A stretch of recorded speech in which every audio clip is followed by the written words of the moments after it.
First time here in Argentina? Yes, Yes. first time south of the equator. Oh, yeah? And your first impression, what do you think about our country? People are so warm. Yeah? Everybody kisses you. And this is, I think, thinking in your history, this is very important. People being warm and being, I don't know, being kind. My experience has been that when you're in your difficult hour, the fact that people can reach out to you and care and share makes all the difference in the world.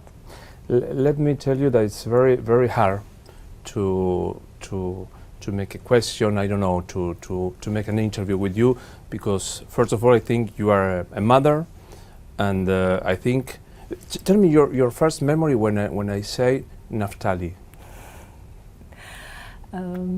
Music, and a very Music? he played the guitar and the flute, and he sang in choirs, and a very cynical sense of humor. This is nice. A smart person. Oh, very so. A teenager. A teenager. Yeah.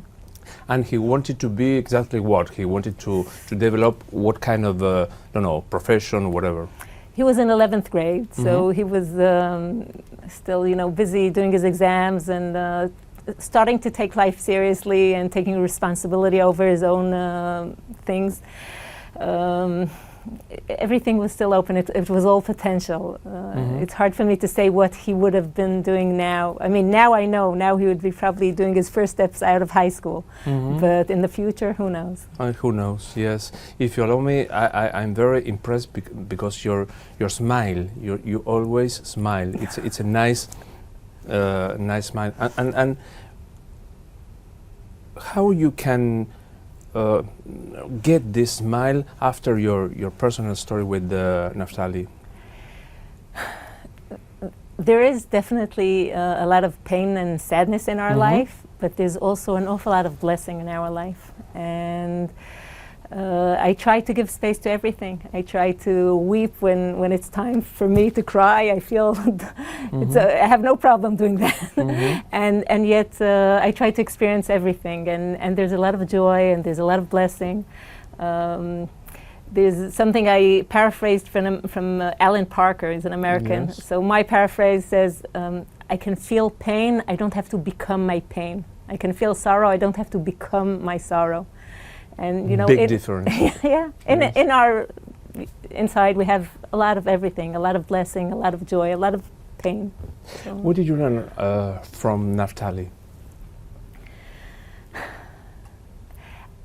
I'll speak about what I learned from this experience.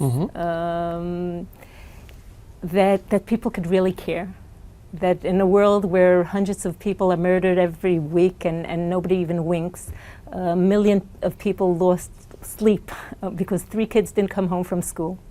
How important is God for you before and after this situation? I'm aware of this concept of people having a breakdown in their faith when they don't get what they want. To me it seems irrational, because before there were bad things happening to other people, and I was a believer, and now something bad touched our life. So what changed? For me, it's more connecting to the fragile and vulnerable side of life, and that's a lesson in humility, and that for me is a lesson in faith. It gives us proportions. So it's being connected, it's being dependent. Yes. Tell me about your family. Thank God I have other children, and Thanks we're God. Yes. Yes, thank God. I'm very thankful. We're coming along. We're dealing with things, and we try to keep the whole spectrum open, not to color our life with one dark color, but to be open to joy, to healing. And ages? My oldest is 20 and my youngest is 5. 5. Yes. And you are prepared to explain to him or to her, I don't know, the youngest it's a boy? It's boy. A boy. And his name? Shlomo. Shlomo? It's like Solomon. Okay. And are you prepared to explain to Shlomo what happened with Naftali? I don't want to raise him on hate or on anger. So I don't want to generalize but he has to know that there's evil in the world, and he has to know how to differentiate. So he would never, speak of all people this way or that way. I met his kindergarten teacher the other day, and she said that people were the children, 5-year-old kids, were talking politics, and he said he was saying to them, "Oh, you're wrong. It's not like that. There's some good people and there's some bad people, and you shouldn't say that. Say all Arabs, all Jews." Or I want him to be to know how to call evil when he faces it, because otherwise there's no good. But not to generalize hate or even name groups of people that not to be able to recognize them as human beings. Okay, you talk about bad person, bad people, hate, and what exactly mean for you bad people when you are talking about this? You're thinking what? Specifically, we live in the Middle East, but now it's also in Paris and it's all over the world. So I'm never going to say anything about all Muslims or about all Arabs. I met some wonderful, wonderful people that came to my home when I was searching for my son and when we were mourning. But when you speak about ISIS, when you speak about arbitrarily, hurting innocent people in a theater in Paris, that's evil. I call that evil. Tell me about this, because last Friday, not this, the other one, it was shocking. Again, all over the world, it was incredible. And tell me about your feelings about this. Just like anybody's feeling when there's is arbitrary the right word? Just people, innocent people are being hurt with no address except causing evil.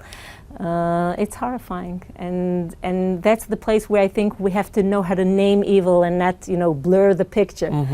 But definitely, once you say that. We want to live in peace and harmony with as many people in the world as possible. I heard for the first time, I don't know, 10, 20 years ago, the word resiliency. And it was very hard to explain, to get the meaning of this word. For you, what is resiliency? It's interesting. I think to some extent, resilience has to do with flexibility. It's not an all or nothing world. We kind of grow up in a generation where we feel that with enough technology and medicine, we'll all live happily ever after, and it's going to be a rose garden.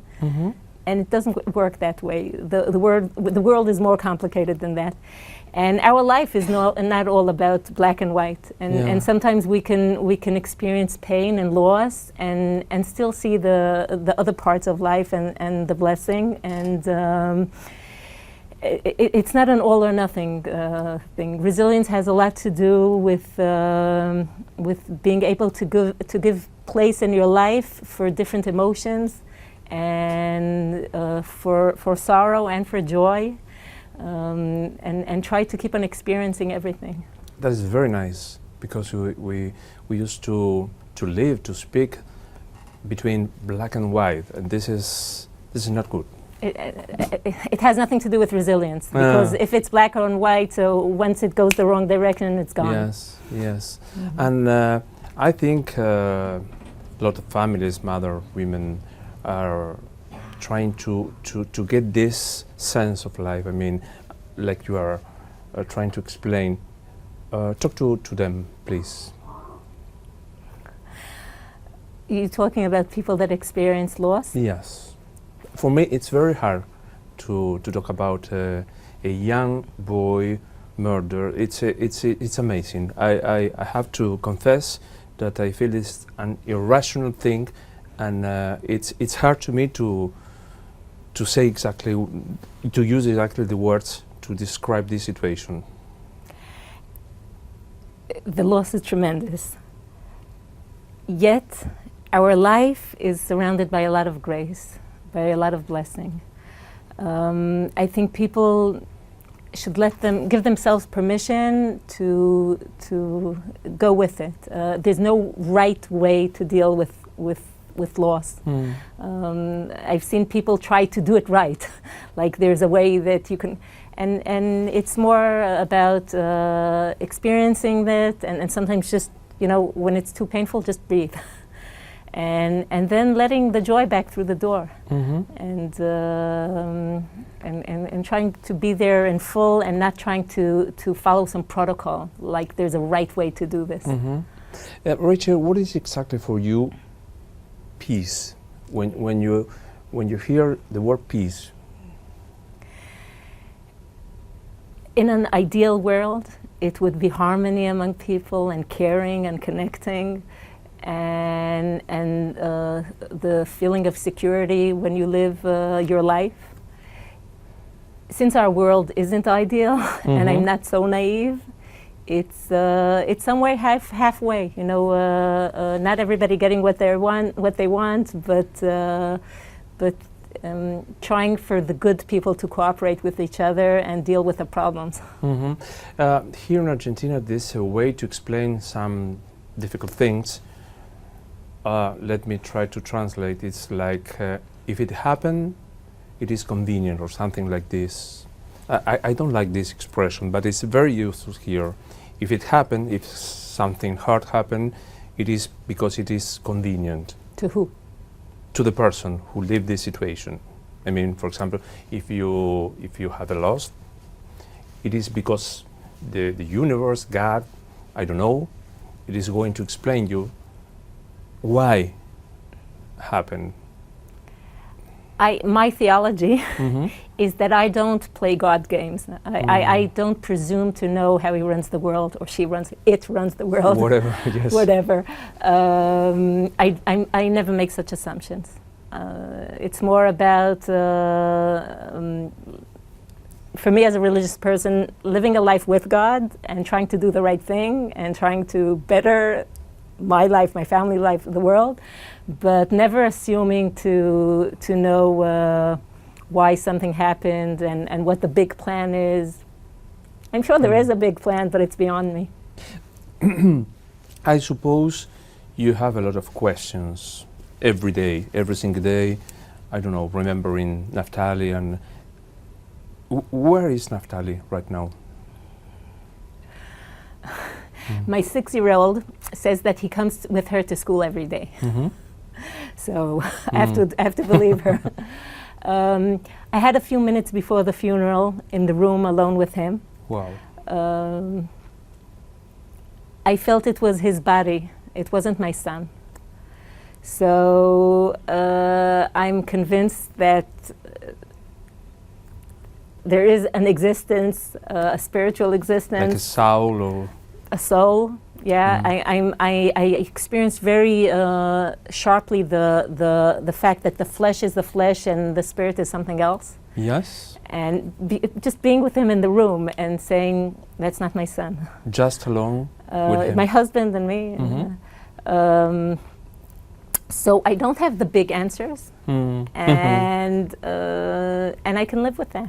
Yes, you have big answer. It's very, I don't know exactly if the word's nice, but it is peaceful to hear it. It's incredible. I just want to say shalom. Shalom. That's Shalom, peace. shalom. And you know, shalom is both hola and peace. peace, and hola and peace. As it's a pleasure, it's a honor to have you here. Same here. Feel that Infobae is your home, and shalom again. Thank you. Thank you very much. Thank you very much.